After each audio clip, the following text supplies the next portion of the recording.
If it hurts, James breaks, no get you know it up, put on more steam. Protect our kickers, our quarterback, our lead, our ball game. Ball, obstacles, block, cut, sides, through the game, tap, this win it. Press you again, here for the first minute. Carry my team there 6 minutes. Rocky Top, you'll always be. I've said it from when I got here. The expectation, the standard is to play elite defense here, not just good defense. This is the home of Eric Berry, Al Wilson, Reggie White. The standard is to be elite. We've got to raise the bar, and we've got to continue to raise the bar.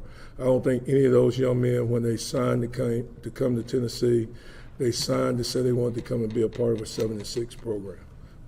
They said they wanted to come and compete for championships, SEC championships, national championships. I know that's what I want. I know that's what Tennessee wants. I know that's what the expectation is. So we've got to continue to reassess everything that we're doing and make sure that we're continuing to move the needle in the right direction. 99% of the people in this world want to be great. Would you agree with that? Yeah, they're called wannabes. 1% work to be great. Drop the mic on that. It's, here it's Tennessee, so, we're going to get the best guys here. That's just every year. Every time we're out there, it's competition. Nobody has a spot. Nobody's comfortable. We're all working to get better. But you know what? Let's talk a little Vols. That is not me trying to take any shine away from the phenomenal channel Talking Vols and my guy Boogie Bentley runs, so shout out to them. But let's talk a little Vols here.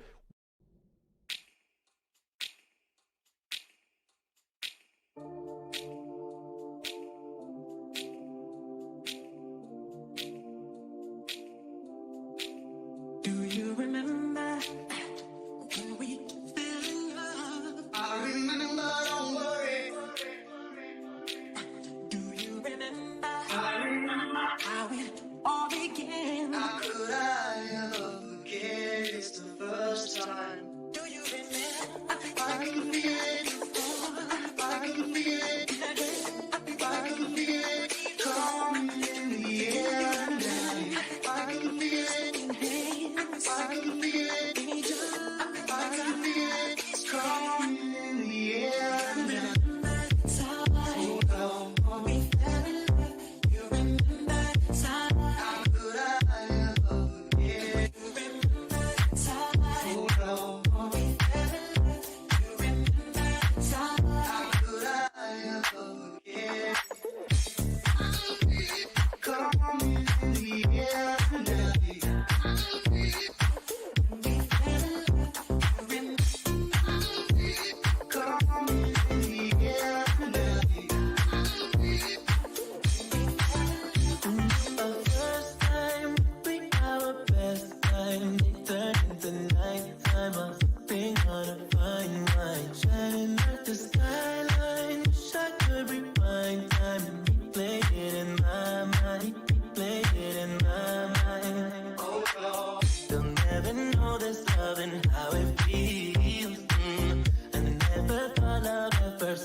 Welcome to the Talkin VAWLS Network. My name is Boogie Bentley, joined by the birthday boy, Coach Jay. We didn't even talk about this before we went live. Wait a minute.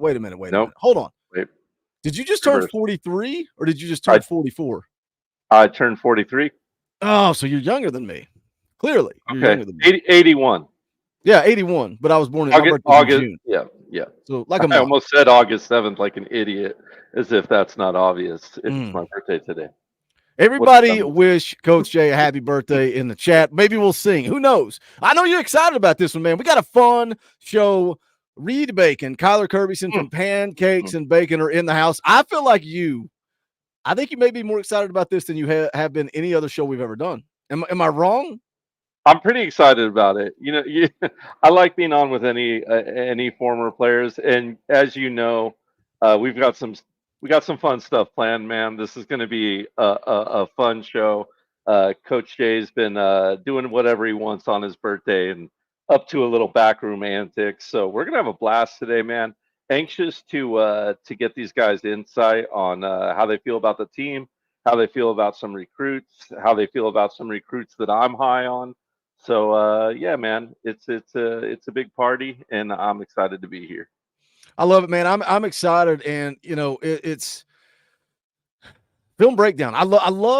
We talked about this right before we went live. I love streaming with guys that know more about football than I do, so I can pick their brain. And guess what? I'm going to sit back, relax, and listen tonight, and I can't wait for it. I'm excited. Reed and Kyler are going to be joining us around 7:15, so here in about 10 minutes. Shane Mountain was in the house bright and early, says, let's go, Boog. You need something to listen to while I have a heat stroke out here. Man, I decided to take the top off the Jeep, take the doors off the Jeep, and then it shot up to 95 degrees. My poor wife went to pick up the little man from preschool, and she's like, I'm pretty sure your seat is just wet from sweat. So, man, it is hot. Rocky Top Tom's in the house, says, woo, talking balls. Nikki's here. Nikki says, I'm excited for this one. Can you tell? I don't know. Can you tell? I don't know. David is here, says, hello, Big Orange Nation. Fish and Beans is in the house. What's up, brother? Guys, come on in, smash the thumbs up, share out the link, all that YouTube stuff. You know what to do. Billy Todd drops a $2 super chat.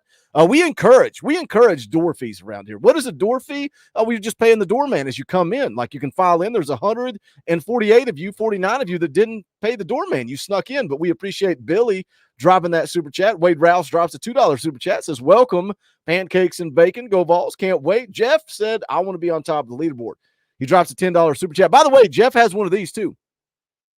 This shirt looks so much like an NWO shirt, it's not even funny. Vol World Order, VWO, bonfire.com/store/talking balls for all you Attitude Era fans, man. This shirt is clean. It looks great. It looks exact. I'm probably going to get a cease and desist. But for now, go get it now, because they can't take it away from you. They can just tell me to stop selling it. All right, but let's get into it, man. We're going to talk a little bit before Reed and Kyler get on here. You know, some people say they have an ace up their sleeve. We got a joker. We got a joker up our sleeve, guys. Just stay tuned. Stay tuned for when Reed and Kyler jump on here. We got a joker up our sleeve, not an ace. We got a joker. Joe Wallen drops a $2 super chat. Shout out, Joe. We appreciate that, man. Those door fees are welcome. Thank you for the support. Let's talk a little Cruton before Reed and Kyler get on here. Up next, we've been on a tear, man. We've been on a roll on the recruiting trail. We can rattle off the names as we always do. Travis Smith, Christian Gass, Shady Hayward, Deshaun Brame, Darian Smith, Faison Brandon, Carson Sneed, but we're winding things down, right? We're getting ready to go into football season. Things kind of slow down. We got Josh Petty coming up on the 12th, David Sanders on the 17th, Onis Conanbanny on the 23rd. Coach Jay, let's start with Josh Petty. We're looking at it. Do we land two of these guys? Do we land all three of these guys? Josh Petty going to come off the board, FSU, Tennessee, Ohio State, Georgia Tech, and Stanford. What are your thoughts on the big five-star listed as an offensive tackle? I mean, I like him as a player. It would be an awesome get. I think he's that guy that's been discounted by everyone since the beginning, right? It seems like it keeps coming up, right? He grew up a Volunteer fan. Like, could that be enough to sway him? Obviously, I think everyone's well aware of where we put most of our ducats when it comes to big offensive linemen. But man, this guy would be icing on the cake. Certainly would be icing on the cake. Can we pull him in? It hasn't felt like it to Coach Jay, but hey, Austin Price tends to know a lot more about this than little Coach Jay out here in Southern California, and he said, not so fast, everybody, not so fast, Vol Nation.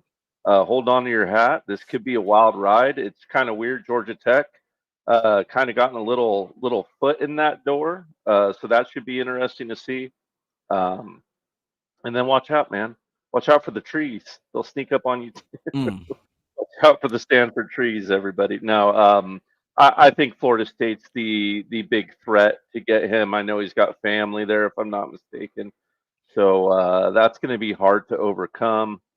A fun offense to play in as well, as you're an offensive lineman. So a lot to sell there for Florida State as well. But man, if we could figure out a way to lure him in, to get him playing behind, Nick Moore, Agamora, fingers crossed, David Sanders, Douglas Utu, man, it would be some sweet icing on an already delicious cake. I thought, like, you brought up a good point that it just keeps coming up. It just keeps coming up. And I don't know if it's because he's a Tennessee fan or it's because he's a Tennessee fan and Austin Price keeps saying, but right? But it's like, oh, he's likely going to Florida State. But and it's like for him to quote tweet and say, don't sleep on this one. You know, he grew up a Tennessee fan, and there's more to it than that. And I've talked a lot about in my videos the quote where he basically said, you know, midway through the recruitment, I was iffy. I was kind of iffy on Tennessee. But then he took the official visit and he said, man, they got, you know, it growing up a Tennessee fan, it was special. You know, it was special taking that official visit. So was that a courtesy to Tennessee? I don't know, but it's just interesting. Like you said, it keeps coming up. And I made a video earlier on this, and it's like he talks about Florida State. The only thing he said, my sister goes there. I like Coach Atkins. That's not a whole lot. Georgia Tech, like the offensive scheme and the offensive line staff. They also offer a great education. Ohio State, I like the competition and the development. Stanford, I like the educational opportunities there and the location. Tennessee, it's my favorite school growing up, and I love the Vols. Everything they've got going on is great. They're killing it recruiting. Their offense is doing well. The success of that program is going up. Just interesting, Coach Jay. There's a little difference there in those 5 quotes, a little bit more love for Tennessee. But let's say this. Let's say we get David Sanders in the boat, but we don't get Josh Petty. Where do you grade this class for Glenn Ellerby? You give it an A, or do you give it an A plus? I give it an A. I think you needed Gaston or Petty to get an A plus. Yeah, I think it's an A. It's not a complete A plus. I think you nailed it. If you get Gaston or if you got Gaston or Petty, it would be an A plus. But man, it's just under an A plus. It's a high A. Let's put it like that, right? It's what are we gonna call that? Like a 97, 98? If we're giving it the old school teacher math grade there. That was right? that was our class. Now it's like 70 or higher than A. Okay, all right, yeah, well, yeah, I can't keep up anymore with the new education system, but it's a high A. Like I didn't think we were going to get Utu. I thought we had zero chance of getting him. Listen, guys, that kid is an absolute beast. He is a stud. He plays big boy football out there in Nevada. I'm excited about him. I'm excited about Nick Moore. I think we stole one with Og too. I really like Anthony Agamora, a good family guy, good kid. I'm excited about this offensive line. I give it a high A. If we get David Sanders in the boat, and man, I couldn't be happier, especially when everyone was kind of coming at us like, we can't recruit on the offensive line. I think these last 2 classes, especially if we get David Sanders, will close that book or that chapter on that story that Tennessee can't recruit on the offensive line. Yeah, I think a lot of people even sleep. They're sleeping on the class of 24's offensive line, right? I mean, William Satterwhite, Max Anderson. I think they added some guys, man. Bennett Warren and Gage Ginther. I think they added some guys, and now you're looking to do more. Of course, you mentioned Nick Moore, David Sanders. Do you think we can cut it short because we're going to get Reed and Kyler on here in just a second. I think David's trending, man. I think the big fella's in the boat. Wink, wink, nod, nod. What do I know that you don't know? I don't know, but I think he's in the boat. How you feeling? Right around the corner. 17th, man. 10 days away. I feel good, man. I think we're definitely going to get him in the boat, man. I feel great about it. I'm not worried about a little Ohio State sleeve. We've talked about that sleeve a great deal. Yeah. On this channel, we've given Boogie I got roasted. About got roasted. Let's let that go. Times. Let it go. Yeah. But no, I look, Tennessee has put themselves in the best position possible that they can with David Sanders. There is no if, ands, buts about it. They have done a great job recruiting him. They have done everything they can to get that kid in the boat, and I'm super excited about it. I think the kid's a special talent. I think he has the potential to play early. We'll see how early he can play. Someone told me the other day, hey, coach, I know you thought Sham was going to step in there. It seems like Carrick's beating him. What would you think about that? Would that irritate you? And I would say no. If Carrick's getting the job done and he can beat Sham out for that spot, all the better, man. That means that we've gotten to redshirt Sham, and when he starts eventually, which I think he will, he'll only be a redshirt sophomore, man. And when we get Kyler on here, we can ask him, how valuable is it to be able to have years to grow as an offensive line in a college system and not be thrown in there before you've had time to put on that man strength, that man weight, and learn what it's like in that day-to-day college grind. I kind of got roasted a little bit by Kaner, especially by Kaner because I didn't think Andrej Karic looked that bad. He's struggling to stay healthy. I mean, that's clearly an issue. He's got to stay healthy, but I don't think so many people go to the PFF grades and then they just ride with that. And I'm like, that's not the end all be all. I don't think Karic has been awful, but competition breeds success. So let's let Andrej Karic and let's let Shamrod Umarov go compete for that left guard position. Let me catch up with Super Chats and we're going to get Reed and Kyler on here. Deuce for 5 says, door feed, but can a brother get a go balls from the congregation? Is somebody preaching? Somebody preaching over here. Shout out, Deuce. We appreciate it, brother. Billy Todd for another 2. He's dropping a second door fee. That's all right. I will allow it, Billy. We appreciate the support, my friend. Rolly Season for 2 says, hey, guys, could this be the #1 class in UT history? No, that's going to be the class of 26. Stay tuned. Spoiler alert. I'm feeling confident about that class of 26. Ron the Don for 5 says, Dorothy, and how about Biscuits Boogie? I feel like that's what you call the fat kids in high school. Just straight up roasting me. Biscuits Boogie and gravy, Coach Jay, with pancakes and bacon. I say, yes, Lord, it's serve it up on Talkin. We were in the pool today, and I'm just screaming and acting like I was Ron the Don. It was a good time. Shout out Ron the Don. We love you, brother. It's always good to see you in the chat. All right, let's get Kyler and Reed on here. Talkin VAWLS, pancakes, and bacon crossover. What's going on, boys? How we doing, bud?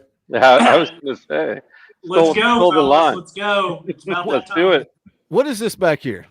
The bacon big board breakdown. Oh yeah. Yeah. So this will actually be what I'll use, and I have another one sitting down right here where I'm going to be able to talk. Kyler and I've always said over the past couple of years we need a whiteboard to break down some plays. So that'll be something we're doing new this year. And then I have a quote. Every podcast we do is going to be a quote. So you guys can check the episode that dropped today if you want to see this quote.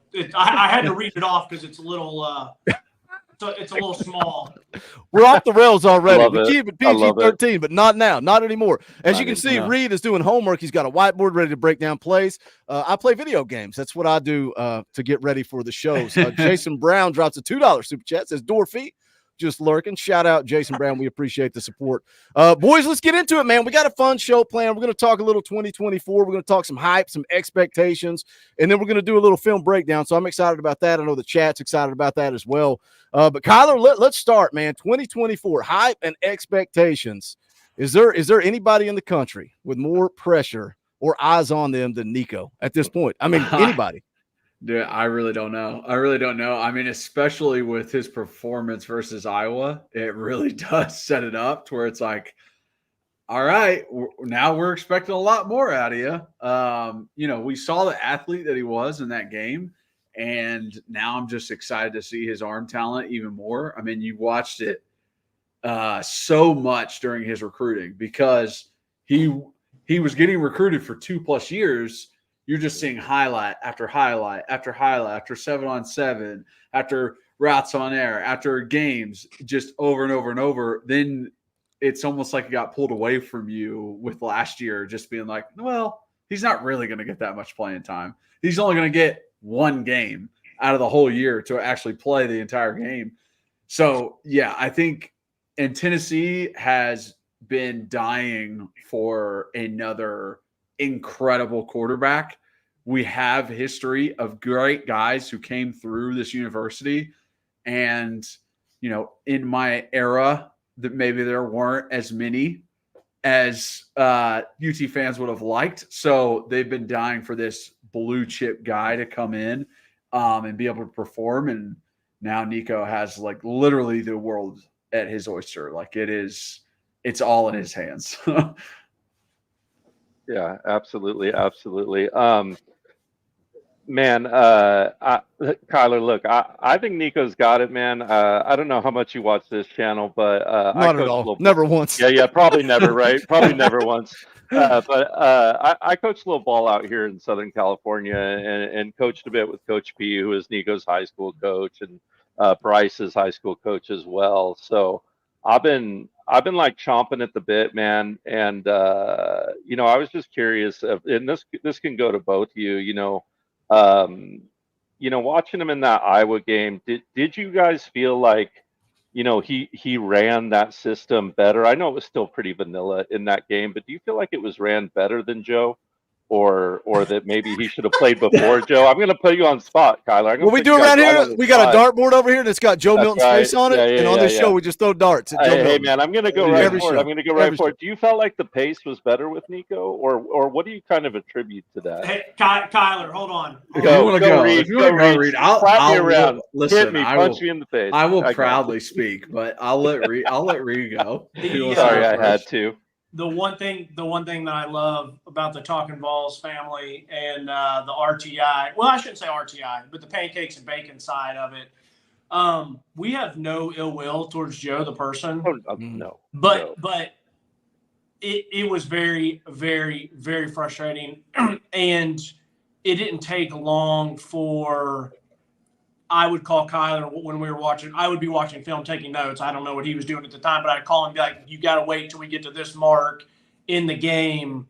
It's a disaster." And I was like, if I was Coach Heupel, I would be so frustrated. And I still think last year was such a weird dynamic for me in a way, because I know you don't want to throw the true freshman out there, but then it's, did we hold the team back? Well, then probably not. And Joe had his spots and his moments, but then there were some other times that were extremely head scratching. So I would have loved to have been a fly on the wall in there in the coaches meeting room or the offensive meeting room, just to be like how they tried to handle that whole thing. And it's something we'll never know, maybe years down, but yes, we were not very fond of Joe, unfortunately, and I think Nico will be incredible at running this, running his this offense. But I'll let Kyler answer too. Yeah. There were definitely some times last year where it was just texting back and forth like a WTF, exclamation point, exclamation point, exclamation point. Like, what are we doing? And to say in the limited action he got versus Iowa, did he run the offense better? I think, and we got a little snippet of it in interviews with Joey Halsey before camp started. I think the coaching staff was deliberate with Nico and what he can do, what he's good at, and what they wanted to put him in that Iowa game. With Joe, he is a fifth-year senior who has been learning the same offense for 3 years. There shouldn't be any, hey, I want to put you in this exact spot in this exact thing for this exact. Yes, of course. Of course, I would love to give you these kind of routes versus this defense and it work out perfectly and you be able to hit the person and everybody's open. That's the perfect world. But I now have to trust you as the quarterback. If it is cover 3, don't throw it down the seam. Like, get it somewhere else. Yeah. So when Joe is in there, that is what they're believed to understand, that Joe knows that as well. With Nico, it was, yes, he has all this talent. Yes, he has all of this thirst for knowledge. He really wants to know more. But, I mean, let's not put him in bad situations. Let's make this work for him and what he can do. So I do think it was vanilla, but the way that Nico handled the situation, didn't freak out in certain situations, and didn't just make the most bonehead decisions that 10-year-olds playing NCAA right now would not make.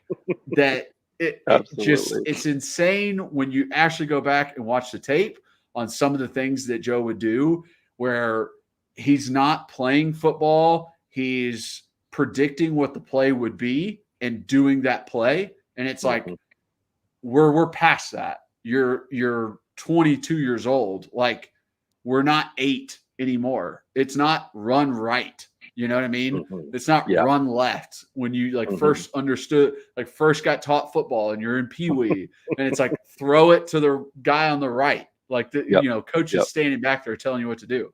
It's not where we're at anymore. And it felt like there were times where Joe's just like, I'm running this option and I'm keeping it no matter what. Or we're running seams and I'm throwing it to Squirrel no matter what. It's like, No, there's defensive adjustments that happen. There's guys that get off blocks that you have to adjust when you're out there. And I don't know if Joe was the best at that. Hey, Yeah, go ahead, Reed. Coach Jay and Boogie, for you guys. Yeah. Well, I think I know for you for sure, Boogie. But did you guys have a lot of people when you were doing your live shows, your reaction stuff last year, where you would hear well, Joe needs a better offensive line, or the receivers are letting him down? Did you guys hear that a good amount? Every show, but our show was different because everybody in our chat knows that Coach Jay has that connection to Nico, right? Yeah. When your mentor, Coach Bryce, and he coached Nico in high school, and he said Nico's going to win a Heisman and Nico's going to be a #1 overall draft pick, and that's your mentor, and he's telling you this, and then Coach Jay's telling me that. It's kind of like, this is like, how can we not believe in this scoop? But I gave Joe every opportunity, man. I was a ride or die with Joe Milton, and it's like, I kept saying last year, like, he was so damn frustrating. But did he ever really lose a game? Did he throw a pick six that cost you a game? Never really did that. But was he ever winning you a game? No. Nico, I think, is a guy that can put the entire freaking team on his back, just like Hendon Hooker, just like Josh Dobbs, and he can go win you a freaking football game by himself. And like, talking about that Iowa game, I don't care how dumbed down or vanilla it was. Coach Jay, like, in the post-game shows, like, you guys notice, anybody want to talk about the red zone and how efficient we were with Nico compared to Joe? 100% in the bowl game versus Joe. Awful. And that was missing open receivers at times in the red zone too. We still had that efficiency in that game. And I know I didn't really talk about then, but going back and watch that, he missed a couple open receivers in the end zone, in the red zone, watching that. But blaming it on the wide receivers, I don't know. For me, it was just, there was no continuity. Like, if I'm a wide receiver in that offense, like, I don't know if the ball's coming to me, if it's not coming to me, if it's coming behind me, if it's coming over me. How can I get that rhythm, that speed of life that you kind of need to play in rhythm, to play with tempo, like we do? But yeah, man, sorry to go right at Joe and throw a dart. I guess right out of the gate. I didn't mean 20 minutes in, we've already just ripped Joe for 20 minutes. No, I will. Yeah. I do have another question based on that too. Yeah. And I don't want it to rip. Listen, there were times where receivers let him down. And there were times maybe the pressure wasn't great, but then again, I don't know, maybe if there was anything that he could have done differently on his own that would have related or impacted the coverage or anything. So I'm not getting into all that because I'm not in meetings, but I know that for a fact, well, I'm almost positive that we would watch and be like, hey, that's his #1 option. He's not letting it rip, or whatever the case may be. And Boogie, you hit it right on. I think completely agree. Like, he didn't necessarily lose us anything with a boneheaded play. Maybe there were some times that he needed to step up and make a play here or there that resulted in something. But yeah, I agree with Nico putting the team on his back. I think we all would have loved to seen him air it out a little bit more against Iowa, but I definitely was fine with it. Even if it was a little bit run the game, vanilla, whatever, we still want it. But Coach Jay, with your connection out there on the West Coast, what was your opinion or thought about watching Joe maybe being frustrated and being like, hey, why don't they go to Nico? I mean, I guess there's a bunch of different stuff there, but go ahead. Do you think that the guy couldn't have been, like, if we really needed him to be ready next year, do you think he could have been, or do you think if Joe got hurt, Gaston Moore's going in? Or I'm just curious what you think with your connection there. I mean, dang, man. I think he would have been fine, just because, to me, one of Nico's great attributes, and it was a Bryce attribute too. Shoot, I'd like to think it's Coach P attribute, the system that they came from, the Danny Hernandez offense out here, the Coach Pearson offense out here, where they grab them young and they teach them to be calm above all things. It's kind of their what they do well out here is just be calm. So I'd like to think that he could have handled that situation and be calm. But I mean, Kyler could tell you better than I could, man. It's one thing to grow up being calm and always being calm. It's another thing to go out there and be calm when you're at Bryant-Denny Stadium, week whatever out there, right? Those are two different things. So I kind of just always deferred to, hey, look, Coach Hype has always been great. I trust him. I'm rolling with what he says. He's in that room. I'm going with that. But Yeah. it did bug me. Boogie can tell you every week, man, I'd be circling wide open receivers, on their breaks. Like, why Well, I is he wake up not on even? Sunday with 72 text messages. Yeah, I'm yeah, like, yeah. bro. Why is he not? And one thing I just know he would have done better is just go through his progressions quickly and Yeah. made a decision one way or the other. Would he have been too safe with the ball or not taken enough risk? Maybe, but I'll tell you what, he would have gone through those progressions a lot quicker. That I have confidence in. But yeah.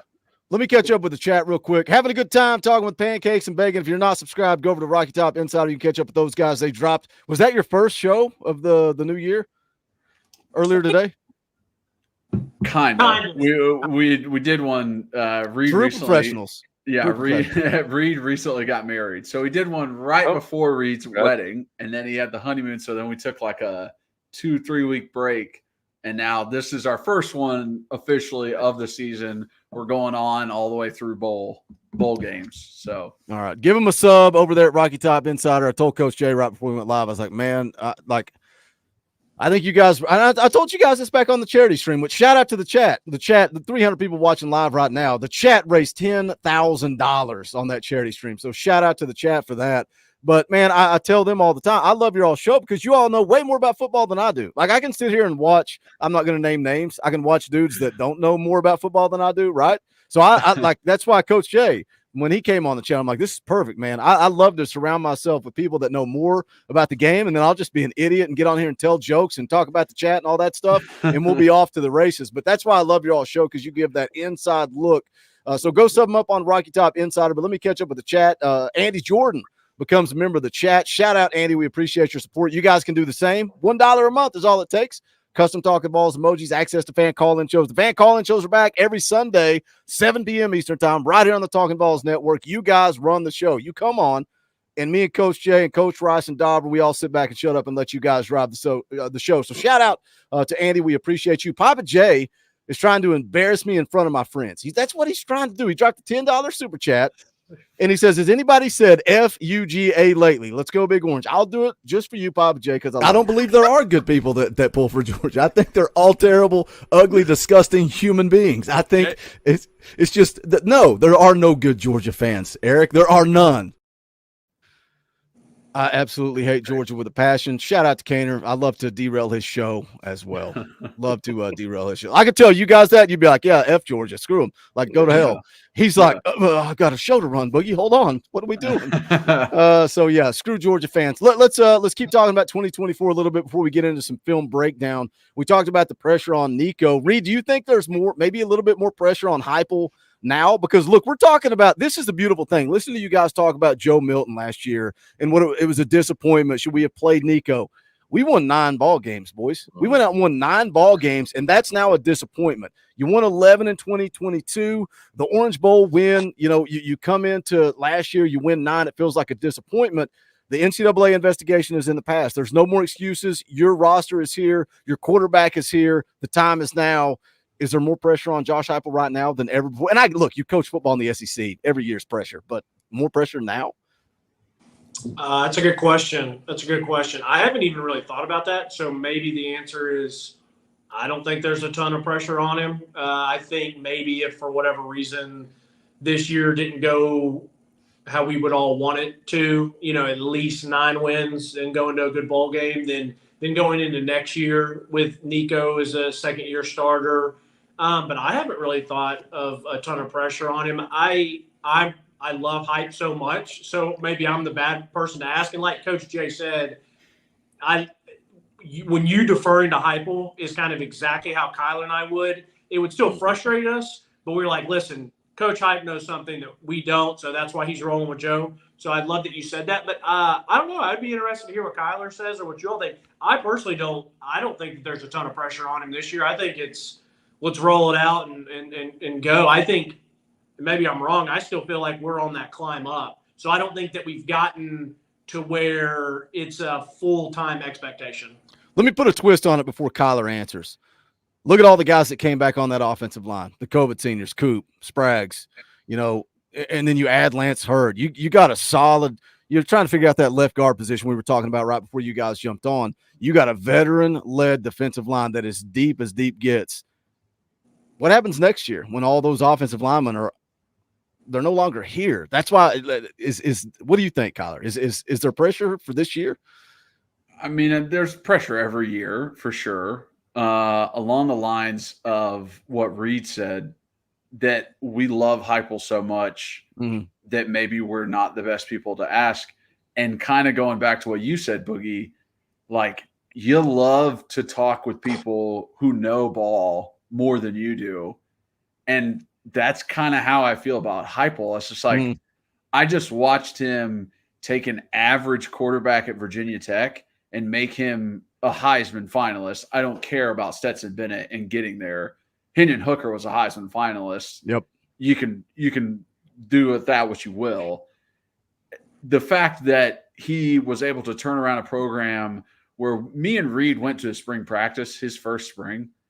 And when I tell you it was sad to see that program that had just lost 30 guys in the transfer portal when it first opened up, it is incredible to see where this program is now. So that kind of speaks. That is kind of the background of what Reed's saying is our trust in Heupel is so high that I don't put so much pressure on him. I have expectations, yes, because you got 4 guys on the offensive line who have legitimate playing time, who have been very good in the SEC.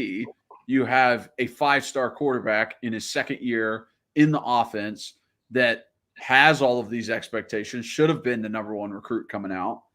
You've got athletes surrounding them. You have the deepest D line that you've had the entire time you've been there. You have a guy who's most likely going to be an All-American in James Pierce as an edge rusher. It does feel like this is a great season to take advantage of what you have. Does that mean if we win 10 games this year that it's a failure or that Heupel doesn't deserve to be the coach? No. But what I'm excited for is the top 12 teams get in to the playoff. Just get me in. That's all I care about. Get me in the door. All right? I can take care of it from there. Are you guys not? I would be happy with 10-2. Like that's where I'm at. Yeah. You give me 10-2, yeah. I'm happy. 9, I'm like, all right. 8, then I get this, and maybe pressure is the wrong word. Maybe it's what disappoints you. Like because I feel like 9 wins. Everybody's looking at last year as a disappointment. Well, now we got Nico. We got all these returning offensive linemen. The defensive line's so good. The linebacker room I think is really good. Man, it feels like 9 would kind of be like kind of deflating a little bit. Hey, Boogie. I was sitting here thinking about it, and I don't know if pressure is the right word either, but I know as fans, we always are building up to like, it was like Butch Jones's year of 2016, and you're kind of like, or we have this coming in or this coming in, and you kind of build it up. But I think now with where college football is with the transfer portal and with NIL, I really don't think about like, we have to take advantage of this year because I feel like you can make a really, really quick jump next year. And it really all starts with quarterback. So if you have Nico and he's really, really good, yes, it'll be heartbreaking to lose James Pierce, Amari Thomas, and some of the other guys that are just major factors on the defensive line or the 4 offensive linemen. But just like the super chat person just said, I caught very quickly, they said they've recruited well offensive line. I think they've recruited offensive line pretty well, but we never really know until they play.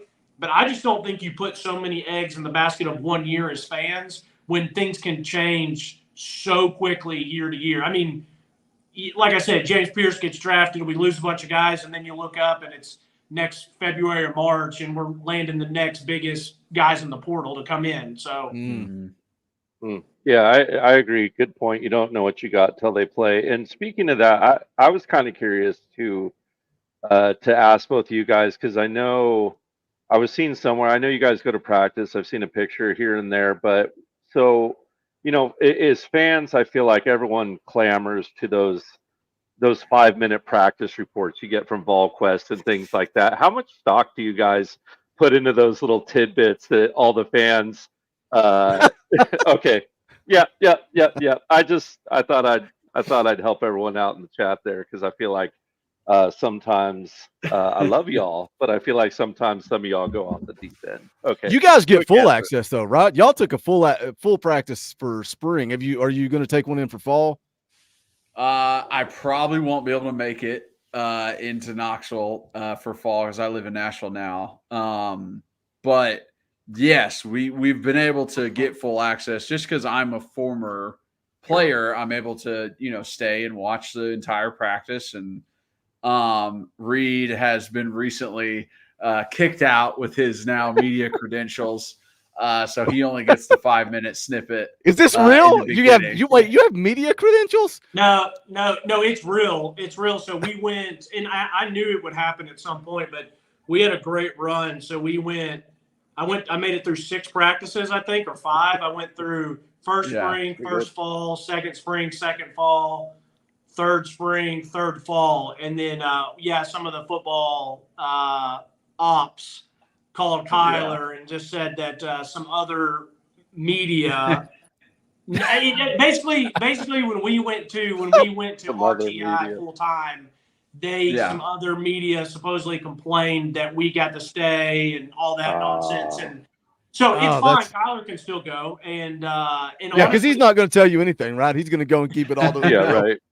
Well, the funny thing is like, it was just selfishly, it was just a really fun day for Kyler and I. Like, I just enjoyed going and watching ball and being out there again. So I even said, like, I'll go and we won't do a podcast on it just because he and I just enjoyed the day. But I feel very fortunate, and I don't worry about it now. But I got very frustrated when you would hear all these practice reports and all these clips, and it's like, it's not that you don't see anything, but you don't really see anything. So but it is what it is. I mean, it's fine.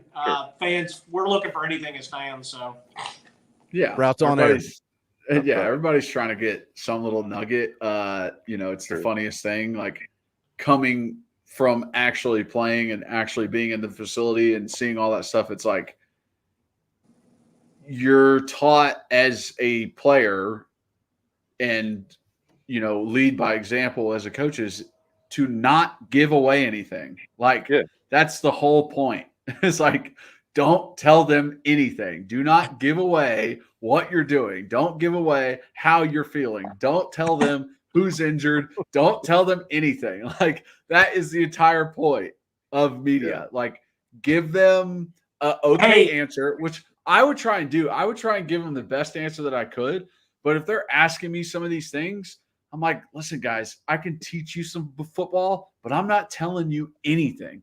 There's nothing that I can tell you that you really want to know. And that's what happens still. They're not allowed to tell you anything. The coaches aren't going to tell you anything. And they let you watch practice for about 5 minutes before the guys even really stretch. Like, honestly, before they stretch. So it's like, you're not getting a lot of info out of them. They control how much info they want out there. Yeah. Boogie and Coach Jay, this is funny. I just remembered this. We were at practice. It was not this spring, but last spring. And so there was a UT baseball game going on. And I kid you not, there was 1 or 2 GA or staffers or just people helping the football program out. And all they did was go down to the other end of the outdoor practice facility and were yelling and telling people to turn around and put their phones up. And those were just fans at Lindsey Nelson turning around and saying, hey, we just want to get a picture. They're just getting a picture of the football team practicing and probably send it to someone. But they had staffers literally yelling, like, turn around, no phones, no photo, no watching. They take it so serious. Look, I'm not trying to bury the media because I got some good relationship. Like, I love or hate Eric Kane. That's my guy. Yeah. I love Eric, and people can hate on him, whatever. He's part of the media. Ben McKee, I got a good relationship with him. But it's like, God, it's getting real all of a sudden. Now I'm just burying everybody. I'm a YouTuber, man. We have the biggest following on the Talkin VAWLS network. I ain't trying to sit in a media appearance and say, excuse me, Mr. Heupel, can you tell me how you're feeling today? Like, I don't care about that. I'm here to react and be emotional and be honest and not lie and not hold back. If there's a rumor, we're going to speculate. That's the beautiful thing about what we do. I don't care. I'm not responsible to anybody. Like, I can do whatever I want whenever I want. It's a beautiful thing, freedom. It is.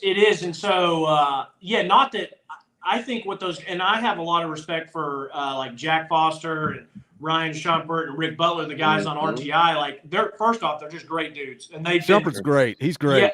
Yeah, they're all great dudes.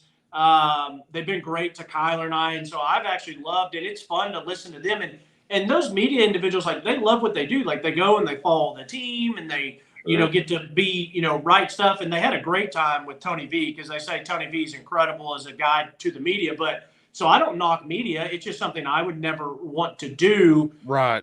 But I will say there was a time where we were maybe asked to watch what we say, and maybe that is why we don't have full year-round conversations, because Kyler and I said, well, if we can't be honest, then we just won't talk about it.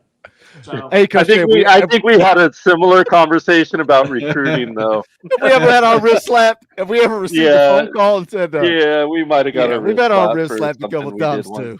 You got what you said? We got our wrist slapped a little bit for something that we did. like. But hey, look, I'm not going to go into details about it, but somebody in the media went to bat for me. It was like, hey, Boogie and his team, they love Tennessee and they want what's best for Tennessee. So it was cool. But yeah, we got a little wrist slap. But I want to we got to get into the film breakdown portion. I told you guys we'd get you out of here after about 45 minutes. But I wanted to talk about culture, and then I was going to bait Kyler into a story because I wanted to play this guy. And you have to not lose the game before you can ever win the game. What I really want to do, I was going to talk culture and what Josh Heupel has done. I just really want to put Kyler on the spot. Tell me a fun Butch Jones story. Just something fun. It doesn't have to be too bad or awful. Just something that the chat will enjoy. A fun Butch Jones story. I don't know if I have it. Or you can go dark. You can go dark, evil. I do. In some ways, people always ask me about it, right? Because it was a big collapse. Dooley was not a big success, and those were my two coaches while I was there. But, my first 3 years, I went 5-7 all 3 years. 2 under Dooley, 1 under Butch. My last 2 years, I went to a bowl game both years, Gator Bowl and then the Outback Bowl. There was a change when Butch Jones got there. And we started winning more, and we cared more about football. So, he holds a different spot for me than most fans. I was all Butch Jones. I thought that guy was the guy, not lying. Yeah. Just tell him that, like, for example, because you and I have had these conversations many times, but tell him the Peyton Manning story, where he tried to lie. That's the one I was gonna. Yeah, that's what I was gonna go towards. But his intentions are good, right? Like when he says the 5-star hearts, it makes no sense. You sound dumb saying it, but I'll tell you this right now. I would rather have a 3-star who gives a shit, who wants to be there, who puts in effort, who asks questions, than a 5-star who's full of himself, who doesn't want to put in extra work, who just shows up and hopes that things will work out for him. That's the exact same thing, but he said 5-star hearts. Now he sounds like an idiot. So the story I have about Butch is we're in a team meeting, and this just goes to he wants everyone to care. He wants everyone to put in more effort, to want to work hard, right? That's the ultimate. So you look down into it, you're like, yes, this is what he ultimately wants. How he's getting there is not the best way to do that. He gets up in front of the team. He's like, you guys, guess who called me last night? Oh no. At 1 a.m.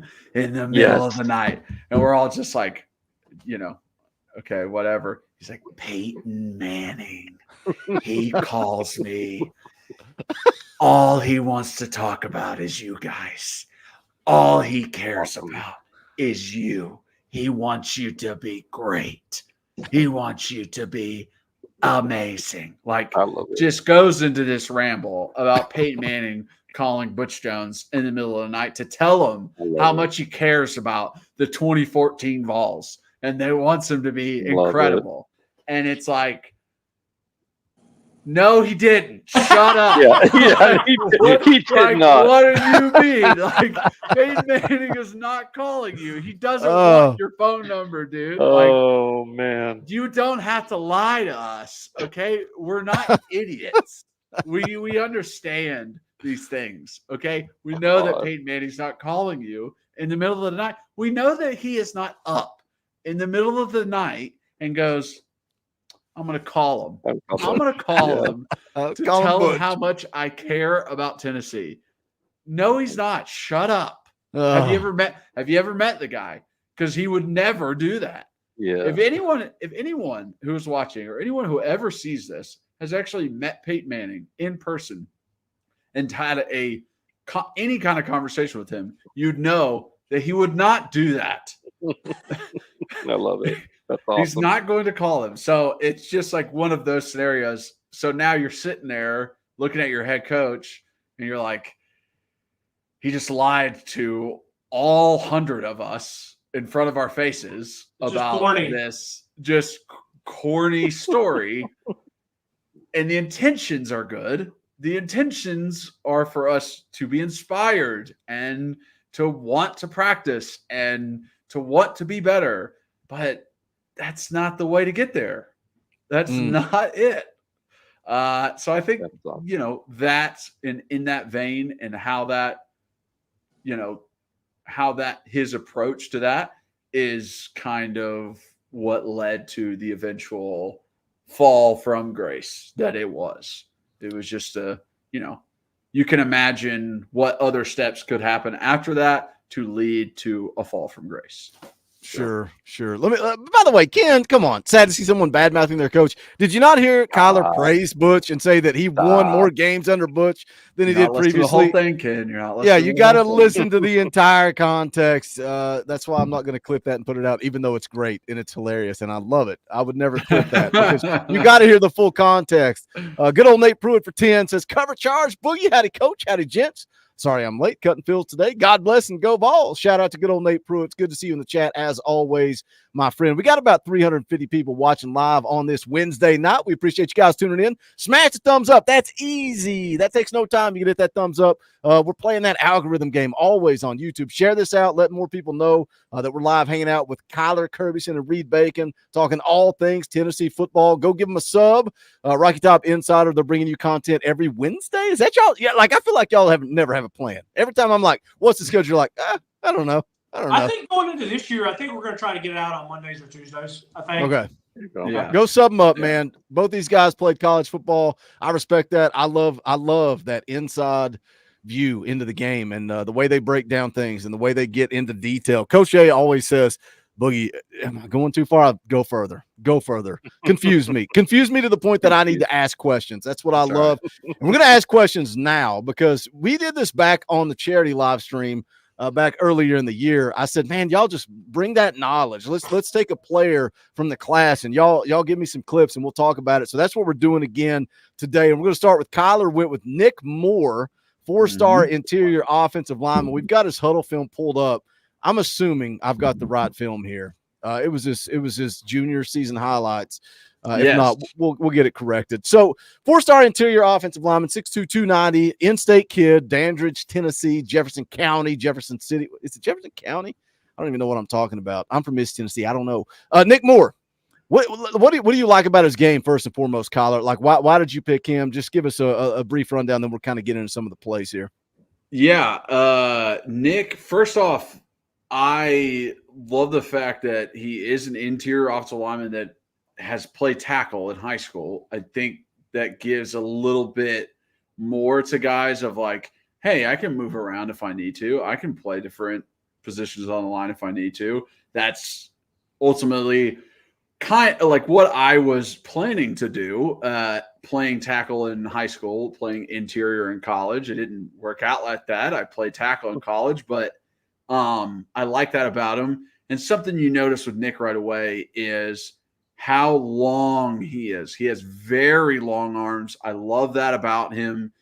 It is literally something that I wish that I had longer arms. Something that I struggled with. I got very good at chopping down arms from defensive linemen because I couldn't reach them otherwise.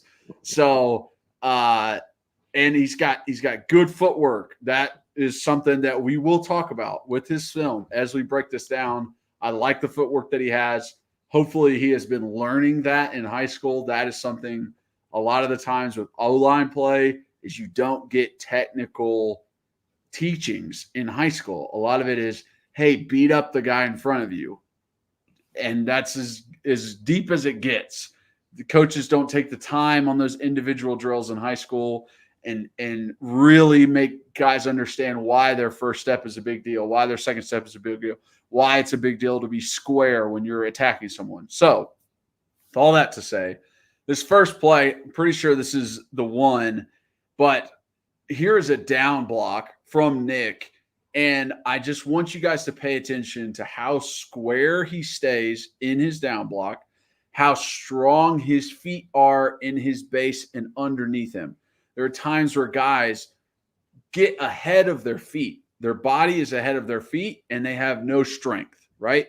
The strongest lift that you can have with your squat, you got your feet underneath you. So you need your feet underneath you while you're pushing a man against his will. So you go ahead and play that one, Boogie. I just want everyone to watch Nick, how square and how strong his feet are as he goes into that down block and eventually finishes this man. You'll love to see that. But just, I mean, the absolute boom, boom, boom. Feet in the ground, not getting overextended, not crossing over as we're going down on that down block. Crossing your feet over leads to falling over. Okay, we're keeping a good base the entire time. He's got tight hands, and he finishes, absolutely crushes the dude into the dirt, which is the ultimate key as an offensive lineman. I need you to be nasty. I need you to finish. But you can just tell, like you can see the strength in him when he uses his footwork correctly. Was that supposed to be a counter and the running back just went off to the right side? I think so. I thought the same thing. Yeah, I think so. They cleared that left side perfectly, and he just it was wide open. Yeah. Sometimes you can't help what the running back does. I wanted to hit this this question in the chat. Where'd it go? Let's see. Man, it was a good question. How did I miss it already? Let me go back. I'm trying to find it. It was here it is. Great name. Y'all can read it. I won't. His length made me think he would be at tackle. So what's your comments to that, Kyler? Because he's listed as interior. A lot of buzz about him playing center at the next level. Yeah. Doesn't matter. I mean, yes, yeah, obviously length, you want it as a tackle. You need it more as a tackle, but man, does it help as a guard and a center? Yeah, it does. It really does. I played tackle without a lot of length, and I had to overcome that with technique, with trying to outsmart the defensive lineman, trying to outsmart the D end. And I got Dante Fowler going against me, and his arms are scratching his ankles.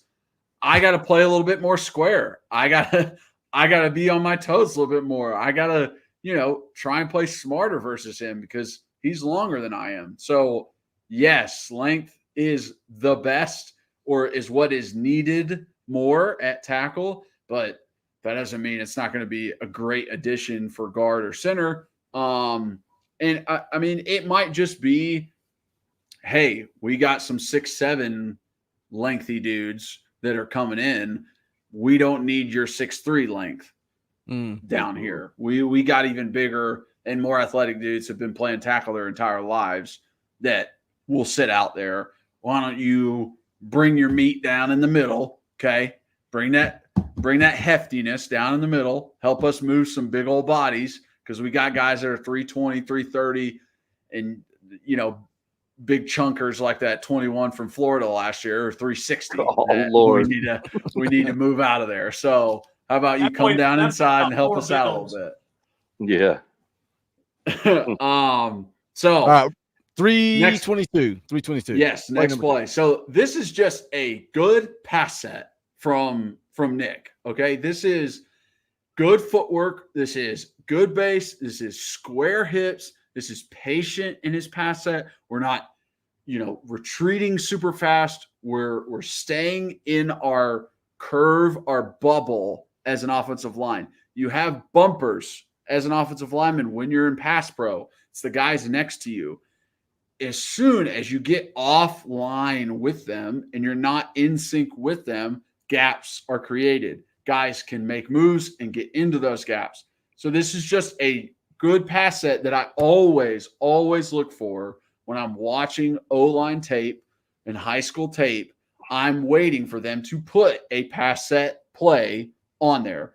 A lot of guys don't. It drives me up a wall that dudes will put plays where they're absolutely bear hugging a guy, but they dumped him before they put any pass set plays on there. Like, this is not feasible. You are not going to be doing this in the next level. Everyone is the same size as you, and there's D linemen out there that are stronger than you in college, okay? In high school, you are bigger and stronger than everybody else. So you can do whatever you want. You don't have to have as good a technique as maybe you would normally have. So seeing a pass set in film is always what I'm looking for. So this is just a good, clean pass set, square hips, good relation with his guard next to him, and nice, just patient feet. So that's why I put this on here. Just nice, patient feet. He actually does a good job punching once the guy jumps in the air and puts him down, and he just stays in front of him that whole time. I don't see a big turn out of him where he's turning out to try and grab a hold of him or he's turning his hips. He keeps them square to the line, because as soon as you turn one way as an offensive lineman, the guy can take advantage of you. So he's got that good kick step back there. He's got a good base. He's got his hands in front of him, and he's ready for anything that guy might try and pull. So Smooth. That's why I put that on there. It's smooth, right? What you said, it's smooth. That's what we want. So you literally said kick step as I was about to put it, because this is the first time I'm seeing this too. But yeah, I love that. Yeah. I love that you don't just show the flashy plays. You show the good technique. You're telling a story. No. That's what I like. We don't want the flashy plays. Yeah. We really don't. I like it. Unless they're actually good plays, but you're right. Most of the time, unless there's actually good like nuggets in there. But a lot of the times the flashy plays are what guys think are the flashy plays, and they put as the first 5 or 6 plays. I'm like, well, you're holding. You stepped backwards before you went forward, so that wasn't good. Actually, you weren't even supposed to block that guy. Actually, that was a double team. You should have worked up to the linebacker. And it's kind of like, who cares that you did that wrong? Like so I look and I'm like, all right, where did I see good technique? Where did I see good footwork? Where did I see, some nastiness, but it was actually hands were inside and he's not holding shoulder pads up over the guy's head, or a torque. I absolutely hate a torque. That drives me up a wall. You're not going to get away with that in college, where guys do this kind of push, back and forth, push, pull until they can get somebody onto the ground. It's like, that's never happening. Your hands are going to be off the dude before you even end up doing that, because defensive lineman hands are so fast. So yeah, it's the littler stuff. The first 5 plays sometimes don't even, they're not even what I'm looking at, like at all. Like, show me something else. So this last play, before Reed can go, is just a good backside cutoff as an offensive lineman.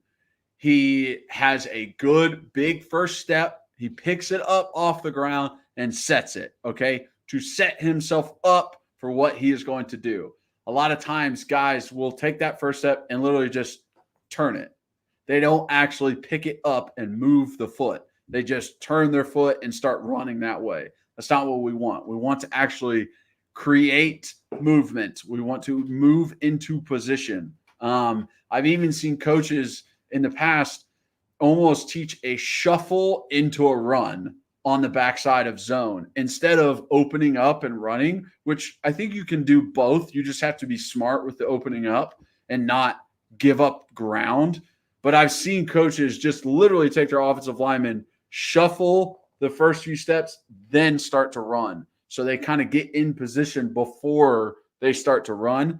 But this is just a good backside cutoff, picks up his foot, is able to fight across the man's face. He then starts to play half of the defender, okay? This is something that people might not understand, but when you're an offensive lineman, you're not always trying to go for the knockout. You're not always trying to kill someone.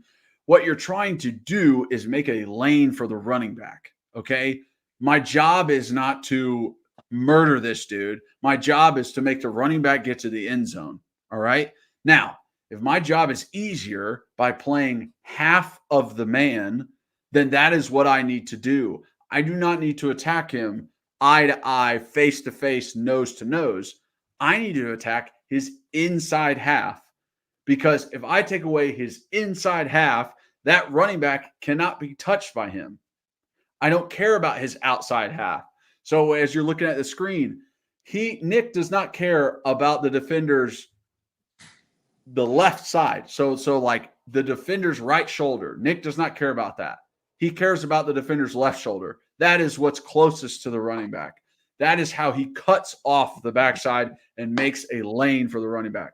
So as we go through it, you'll see his first step pick up off the ground, and you'll see him play half the man and just play smart football. Picks his first step up, gets into a good position. As he's running towards this man, he's crossing his face and playing his inside half. Okay, crosses the face. Now he's across.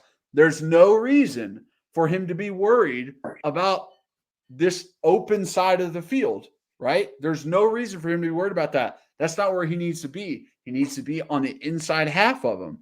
So he stays on the inside half of him and does not turn back to try and block this guy, because that would give the guy the opportunity to then chase and run and possibly take the play down further downfield. So he stays on that inside half of him. Good strong arm, stay on the inside half, stay on the inside half. Keep him away from the running back. That is your job. That there is a lane now because you stayed on the inside half of that man. You did not let him cross your face. So those are kind of things that I love, that I want to see out of my offensive linemen. And what you guys were saying earlier, like, this coaching staff has done a good job of recruiting offensive linemen. These are the things that I am seeing in Shamrod's film, in Ginter's film. I mean, in these guys' film that are on campus now. Like, these are the kinds of things that I saw that I'm like, all right, I'm excited. Like, I'm excited to see who plays that other guard position.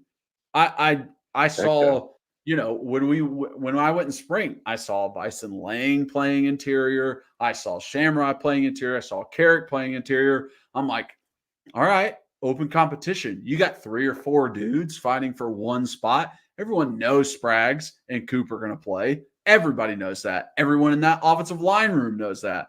So all those guys are going, I'll play guard. You don't think Dane Davis is going out there too, going like, I'll play guard. You want me to play guard? I'll play guard. I want to play. I want to be on the field. So they're all competing for one spot. And I mean, what breeds better, you know, results than competition? Sure. I can't speak for you, Kyler.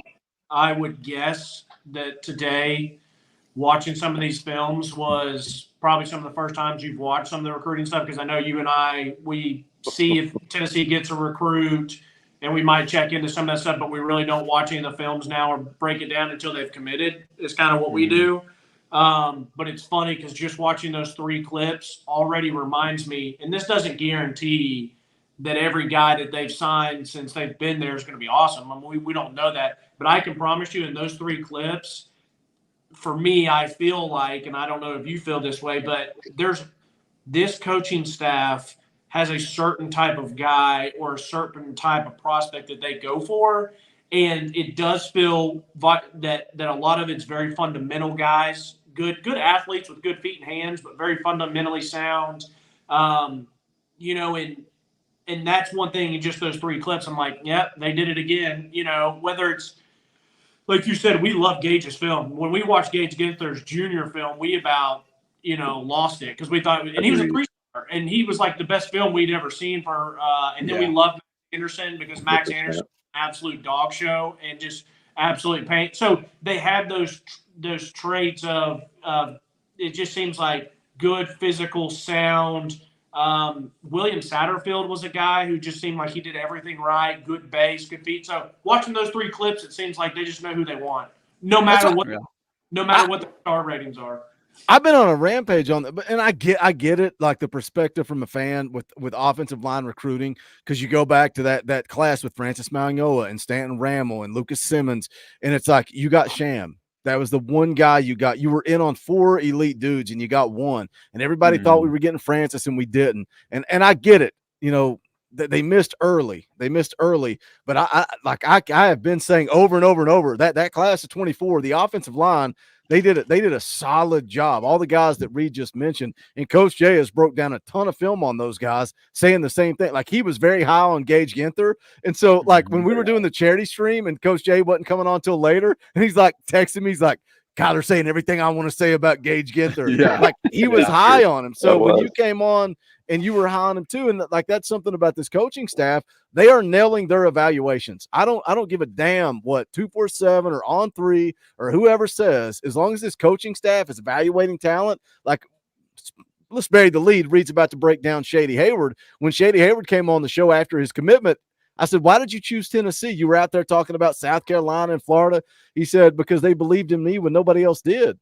Because they nailed their evaluation, man. They nailed their evaluation. They got in on him early, and that's why they locked down a top 100 guy. Like it's crazy to sit here and compare somebody to Eric Berry, but Shady Hayward brings violence, man. And I am fired up to hear Reed break it down. Let's catch up with the chat. Robert Tuck drops a $2 super chat, says, good evening, Vols fam. Welcome, Pancakes and Bacon. Rocky Top Tom for 5 says, don't want no O-line gaps. Welcome, Pancakes and Bacon. This is excellent. Only on Talkin Vols. Fish and Beans drops a 20 spot. You can see the color of that. The color of that super chat is orange. And if anybody drops a super chat that's orange, we got a little thing we do around here. We got to play the clip. Rocky Top! He said, have you been drinking Fish and Beans? He says, Kirby is a VLF. I don't know what that means. Ball Life 4. He gave his all for Tennessee. Shines a lot on the behind the scenes that no one else ever sees. Love how Butch is exactly how we thought. Shout out Fish and Beans. We appreciate the super chat, brother. Yeah, it's my life's weird. And I know you guys are like, I'm just a regular dude. Like, me and my wife were in the pool today, and it's like, it's kind of weird. Like, Reed texted me today, and me and Reed have done most of the communication with the collaboration. And I'm like, now just add Kyler Kirbyson, a dude that I watch play football for Tennessee. I just go ahead and add him to the contacts. Why not? I'll put him in there. I know you're just a dude. That's why I love you guys. Y'all are dudes. Y'all are dudes. That's what makes it fun. But you're still a VFL man, and we appreciate you guys coming on. Reed, let's talk Shady Hayward. Why is this who you want to break down? Yeah, I was kind of selfish in this. I just had mentioned that I hadn't watched a bunch of guys yet. And so I just hopped on today and said, hey, I recognize that name from the recent recruit or from his recent commitment a couple weeks ago. I said, he's a DB. I said, let's see. He's a 4-star guy. And so I said, I want to see, some stuff. And I selfishly like to see if it's a DB, him having DB clips. But I have to get over my own selfish ones and realize that it is pretty awesome that there's guys that you watch that are just a football player, whether they're corner, a safety, a tight end, a receiver, a running back, linebacker, doesn't matter. Like, they're just a baller. They're just a football player. And this guy is a football player. He did it all for his team, which is you like to see. If you're a 4-star, you should be able to do everything for your team. But I picked 3 plays specifically that are a little bit different than maybe other people. I mean, yeah, he opens his film up and it shows him house calling, a kickoff. And I'll say one thing about Shady. When I first watched, he doesn't look like he's moving fast, but no one catches him. He closes ground very, very quickly. So I don't know if he's a long strider, he's a smooth strider. I don't know what it is, but he can cover some ground. This first one, I think it's a kickoff. It could potentially be a punt, and they're trying to do a quick or a little gimmick here where it's either a kickoff or a punt, and they have 2 returners, and one catches it, throws it to the other. But I love the fact that this guy is giving everything he has as probably the best player on the team. On special teams, he comes down violent, but he comes down in control, meaning like he doesn't overrun anything and just blast the guy. And that's why I picked it. Absolutely. You brought up Gotta a love good that, word. man. You gotta love that. I mean, Yeah. Shady's a Talkin VAWLS guy. He's been on the channel a couple of times. He came on right after he committed. You mentioned violence. And I know even though Coach Jay thinks you guys watch the show, I know that you don't. This is Coach Jay asked Shady when he was on the channel. He said, what's better, if you get that pick 6 and you're celebrating with your doggies in the end zone via the program, or you can lay somebody out? And this is what Shady I want you to hear his response, Reed. This man chooses violence. Let's listen. Like, it's kind of a tie. Okay, yeah. Yeah, because when you Feel hit that. I somebody, feel that. like the feeling of knowing you hit them in front of their family, and then you just lay them out, you just be like, oh yeah. I love This that. man chooses violence. Hey, kid. Yeah, and you need an individual like that on your team, whether it's an offensive lineman or a safety or a linebacker or a Juwan Jennings at receiver. I mean, you need a tone setter, and so there's nothing better than having it someone in your back end. If I'm not mistaken, the next play I picked was, I think, him coming down and showing his range, I think is what it was. Oh, no, this isn't. That's the next one. So this one I picked because I think it is so specific to what college football is now. And it's spacing everything out. You see a lot of these quick RPOs. You see a lot of these quick screens. And I don't know if they're in man coverage here. I don't know if he's in cover 3 and he's the walk down safety or whatever the case may be. But I can tell you from personal experience, doing this a bunch of times, having to do it in high school and stuff, and you're coming down, you're rolling, and you have to immediately fight through 1 or 2 blocks. And to see him not only fight through the blocks, and I would have been just as excited if he had worked through the blocks and made a TFL, but to work through the blocks, pick it off, and start running the other way, that is the stuff that you want to see that you know will translate on a Saturday, because how many times do we see other teams in college football, just like we try to do it, but the other teams try to do it to us where they want to get the ball out quick and fast to a playmaker, and he stops it immediately. That's why I picked this play. Beautiful. Skinny through. Yeah, does get skinny as he Yeah. fights off the first love block. that Gets play. skinny. So, and that's not even like a fun really highlight to watch. I just think it's because it's far back, you can't really see, but just knowing what he did there and knowing what that can translate to, I was like, I love that. Immediately loved that. I was like, that shows it translates. And this is the last one I just picked. You know, talking earlier how I said he doesn't even seem like he's that fast, but then he covers ground extremely well. And this is a wide side of the field. A quick running back is always going to try to get to the outside. I love it because it shows that he tracks down. He takes a really, really good angle. And he even ends up kind of beating the guy to the spot because the guy tries to slow down and stop and cut back. And it's like Shady's there like, hey, you know, you're not going anywhere. And if you look at it, it's probably only like a 1 or 2 yard gain, even though it maybe doesn't seem that way because of the angle. But that's why I picked this, is showing his range. And you got to be able to track guys in the defensive backfield. I love how he reads it, sees it, shoots his gun, and it's over. And I think it's also a timely conversation, unfortunately, with the Jordan Thomas injury. But with one injury, opens up an opportunity for somebody else. But I think Shady's a really good spot for a star position, based on what I see now, because he is very physical. I could see him being a really, really good blitzer, being a really good run stopper and helping out. I mean, his run stopping's right here if you keep letting it run. But not to say that he can't play in the back end, but I think a star position, he would absolutely eat it up. So. Yeah, what do you think? Because a lot of people talk about Shady and they talk about his size, right? His weight. What is he, like 220? No, 205. 205. God, what I'm crazy. 6'1", 205. But people are saying when he gets to college, he could add that weight, maybe come down and play linebacker. I like the way you're thinking though, that star position. I think it would be great in the star. Yeah, no, I think he'd be awesome in the star. And I wouldn't put it past. I mean, depending on, you know, some guys at 215, some guys look a lot different than others. And I think he could be an amazing outside backer with that speed. If that's something that he wanted to do, I have no idea what his intentions are. Some guys are like, no, I want to play a certain position. I don't know how comfortable I feel, but no, whatever the case may be, I think it just speaks to his versatility and his ability that he could play back end safety, he could play the star position, or he could play a backer if that's something that he wanted to do. But no, I was impressed and liked what I saw. Well, we told you guys you're going to come on for 45 minutes.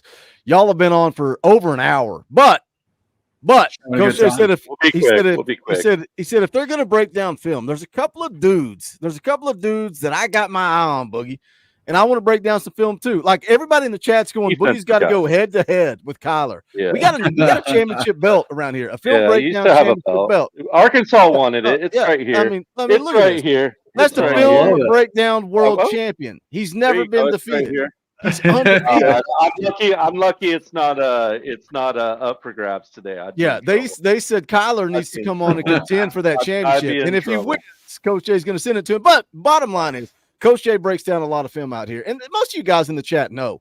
If you don't know, I'm going to embarrass Coach Jay right now. He's coached a whole lot of high school football, mentioned coaching with Coach P and being, the guy that coached Nico and Bryce.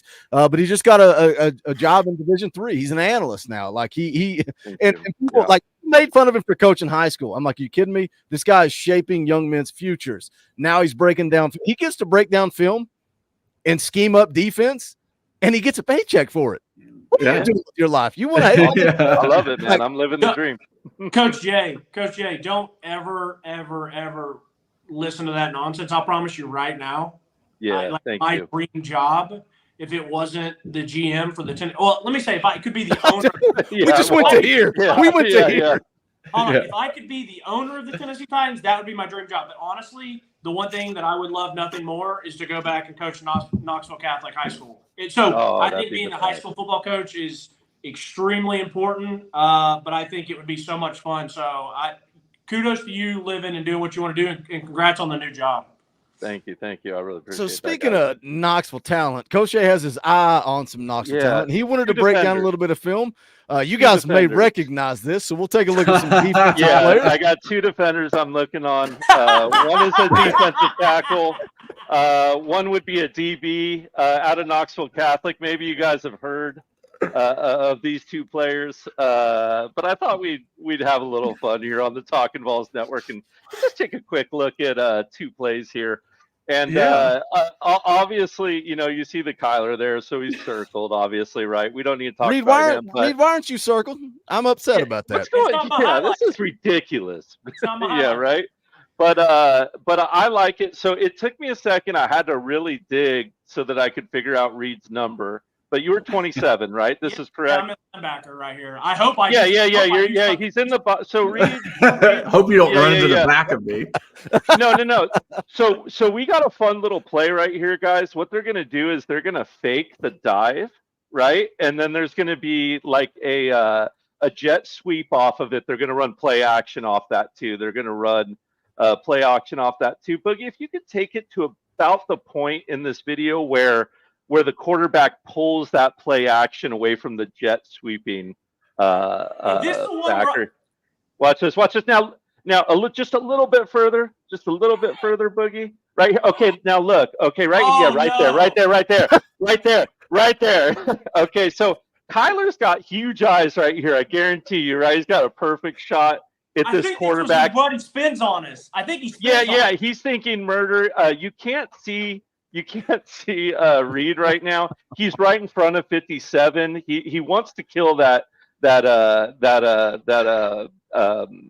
jet sweep man right here. And he realizes, he's got to peel off this play and come. They're going to give him the old high-low here.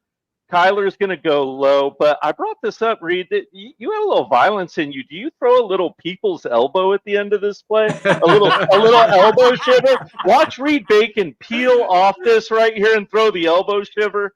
Let's take a look at it, Boogie. Boom. I love that, man. Check out this elbow shiver at the end. Kyler goes, oh, man. So wait, Kyler buried the guy, and Reed's like, take that. I'm just going to hit him with the shoulder. I'm aiming for the sternum, and Reed's like, I'm going to hit him right in the face. I don't care. Let's take one more look. what goes through your mind? Like both of you guys. Reed, you can take it first. Like what goes through your mind looking back at the glory days, man? Looking back, and I know you guys both played college football, but going back to high school, man, Knoxville Catholic, like what was it like, Reed? Like you look back at this and you're like, man, those were the good old days. Yeah, well, first off, when you say we both played college football, one of us played, and one of us, was there and enjoyed the experience. But no, that's why I just said what I said to Coach Jay. That's hilarious. I had no idea you guys were pulling this up. And then when you first pulled it up, I thank you for not doing us dirty because there's a play on there. Well, actually, it wouldn't be. We got one left. Don't worry. It was like there was a play on there, but I don't know if Kyler made it to where it'd be on his height. But there was one where I shot in the back field and thought I was going to get a 5-yard TFL, and Buddy spinned on me and put me in the spin cycle. So it was brutal. But to answer your question, the play's at 42 seconds. It's in there. I just left it out. We're doing y'all right tonight.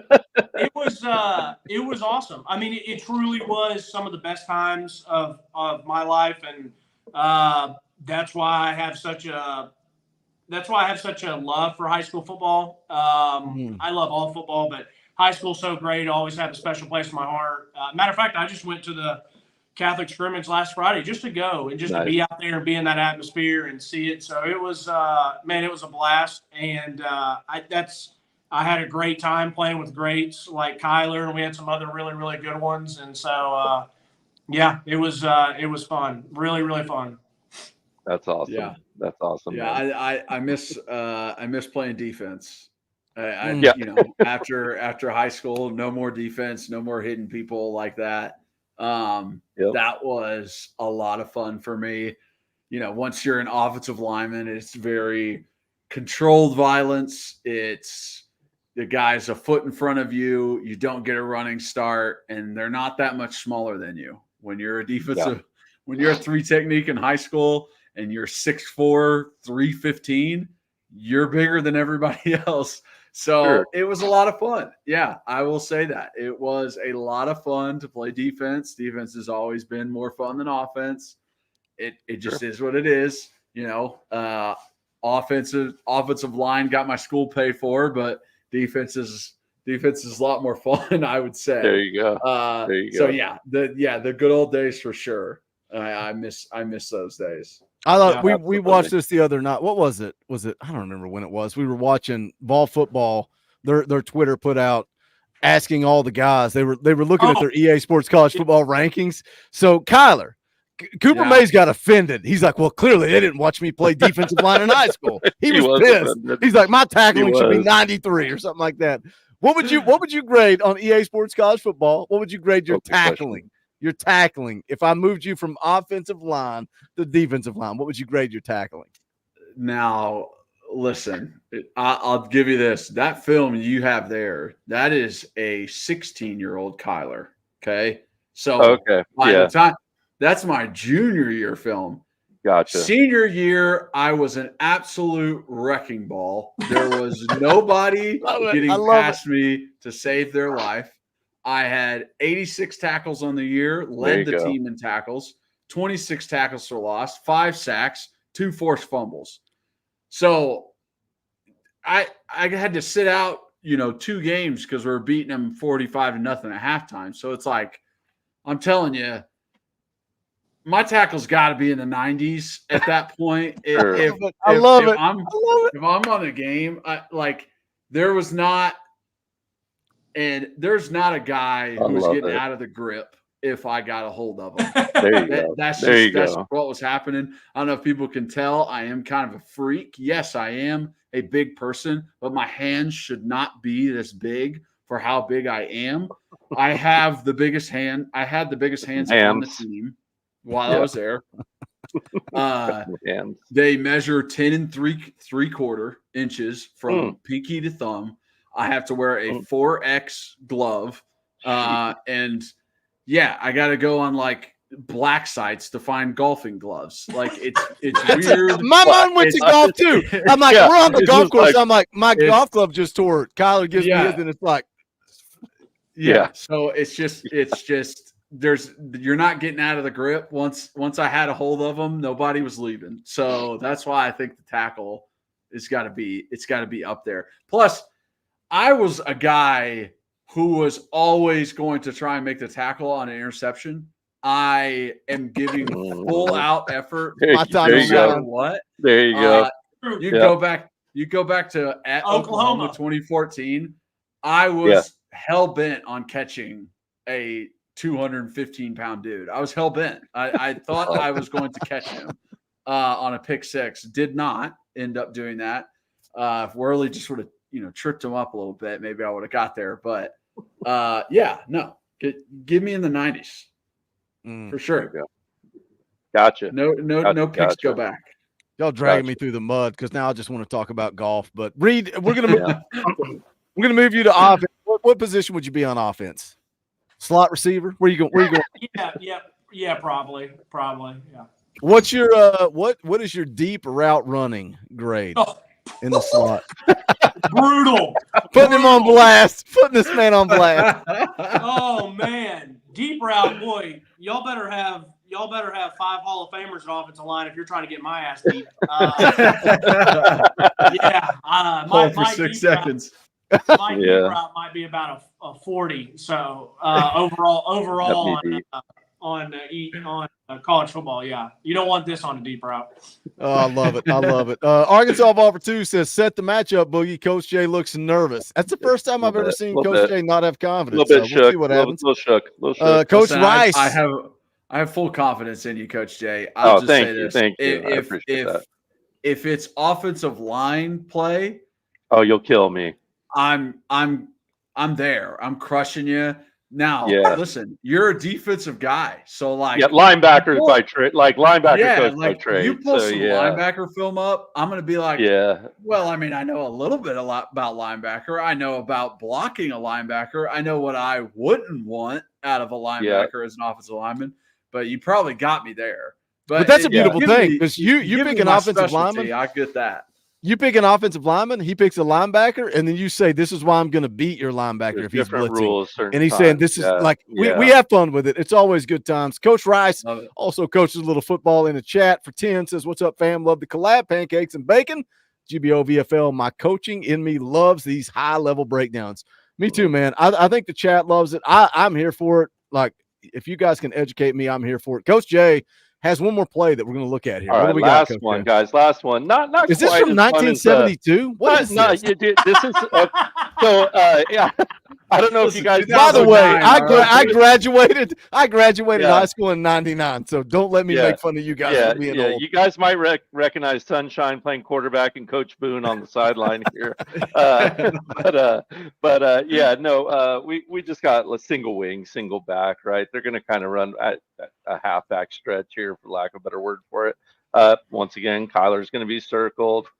Reed's going to kind of be at the top edge of that circle with his feet right on, let's call that the 45-yard line, right?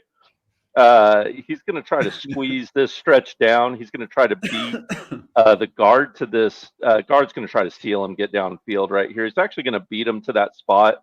Boogie, if you want to just pause it right at about the point that Reed and that running back are about to meet here on that edge, as he's squeezing that edge down, beats the guard, starts squeezing. Right there, he gets thrown. But the reason I picked this play is pursuing here, Reed. What are we doing? You know what though? Is a linebacker coach?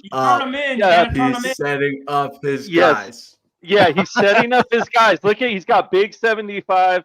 Could be a little lower there, standing a little tall. Like he said, it's high school. He was demolishing everyone. He's a big dude, right? Oh, well, yeah. So gets there, sets the edge, but that's what I want, right? I want him to squeeze that edge down, bring him back inside to the big guys, let him cut back inside.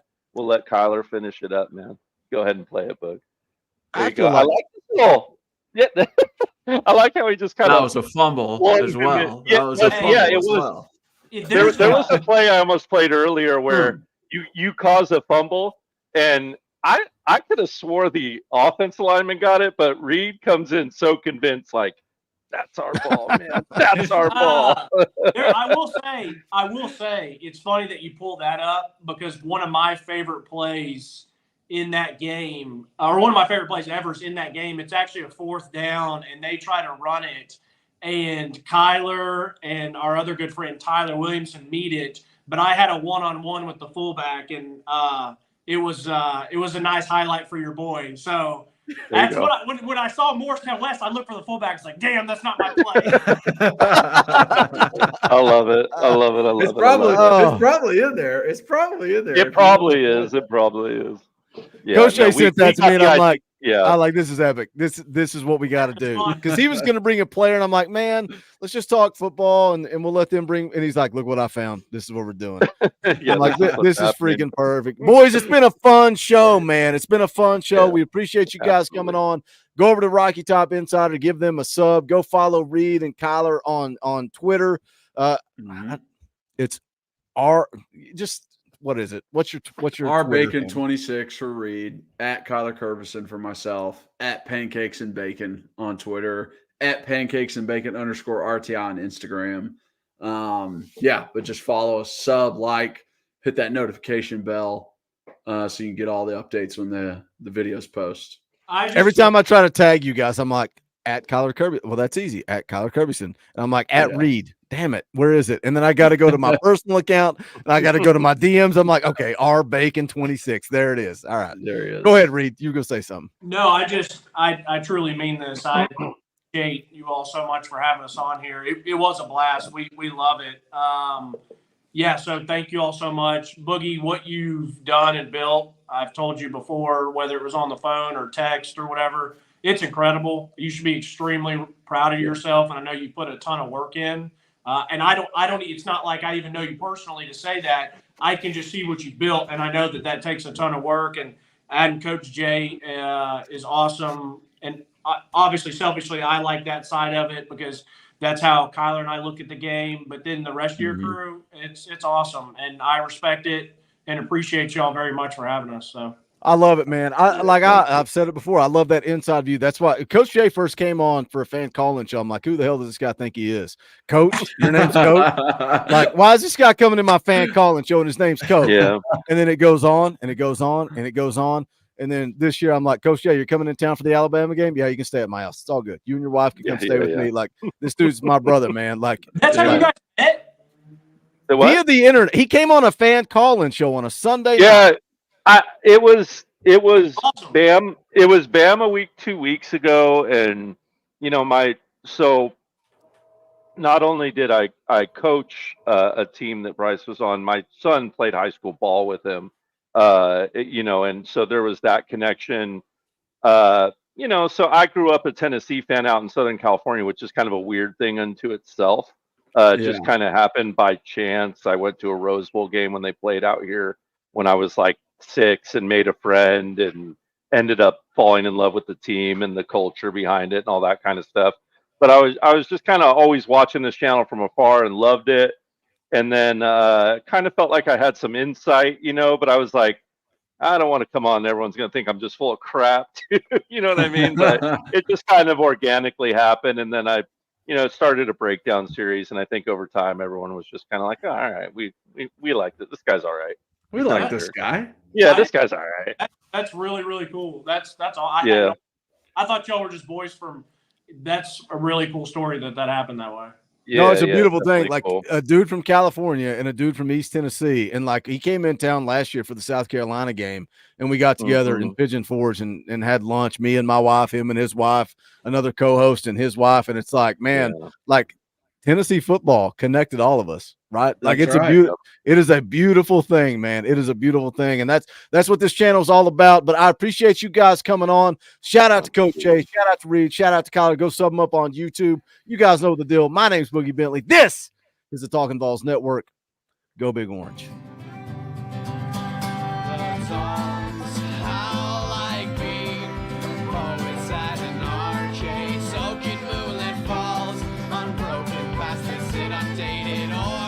That we charge.